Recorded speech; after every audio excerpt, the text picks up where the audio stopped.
Across the direct-to-consumer landscape, the panic is palpable.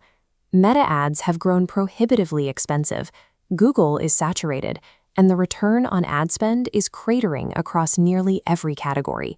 The math of growth has flipped. While a customer's lifetime value remains static, the cost to acquire them has climbed into a different stratosphere. When acquisition costs cross this threshold, the business enters systematic loss. Every new customer checkout extracts cash from the reserves. Industry experts suggest treating these symptoms with operational fixes, tightening sales funnels, refreshing ad creatives, or micro-targeting specific demographics. These tactics function as a cleaner version of the same drug.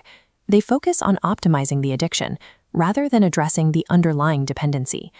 Blaming the algorithm for a failing business model ignores the deeper reality of why we use these platforms in the first place. Performance marketing functions precisely as programmed. The error lies in the expectation that a per-click transaction could ever manufacture a brand. Buying a click is a simple financial transaction. It secures 3 seconds of fleeting attention, which is a world apart from the difficult long-term work of creating lasting meaning. In the rush to scale, many founders used paid visibility as a shortcut, bypassing the slow process of building genuine trust. By substituting visibility for meaning, these companies traded long-term sustainability for an expensive, fragile reliance on third-party platforms. The early boom of the Indian direct-to-consumer market created an aura of invincibility. Rapid growth numbers convinced founders they had built something permanent. This era of expansion relied on subsidized ad inventory. Meta and Google were effectively discounting digital real estate to capture the emerging market. This model created a rented audience. The brand doesn't actually own a relationship with the buyer. It leases their attention from a tech giant on a month-to-month basis. As the platforms reach capacity, the digital rent climbs. Ad spend can double or triple while the volume of new customers stays stuck at the same level. The overhead of simply staying visible swallows the potential for profit. Now growth becomes indistinguishable from debt. The success of those early years was a result of a temporary pricing loophole. Now that the loophole has closed, the lack of actual brand equity is finally visible. To navigate this, we have to distinguish between short-term accelerants and the actual mechanics of a sustainable business. Performance marketing is combustible fuel. It provides an instant, violent burst of motion, but it vanishes the moment the flow is restricted. Fuel requires an engine to produce meaningful work. In this context, the engine is the brand, the accumulated trust and memory that makes a consumer choose a product without being prompted by an ad.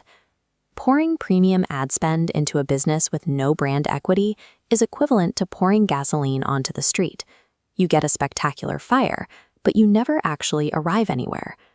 Without that mechanical foundation, venture capital is simply used to fund the illusion of forward momentum. This goes beyond marketing mechanics. It touches on a deeper psychological truth about our desire for connection in a digital landscape. Founders seek genuine emotional attachment from their customers, yet they try to manufacture that bond through the repetition of an automated algorithm. Loyalty doesn't exist within the metrics of an ad dashboard. No amount of pixel tracking can measure the depth of a human connection. The solution is slow marketing, the methodical process of building value and identity outside of the immediate transaction.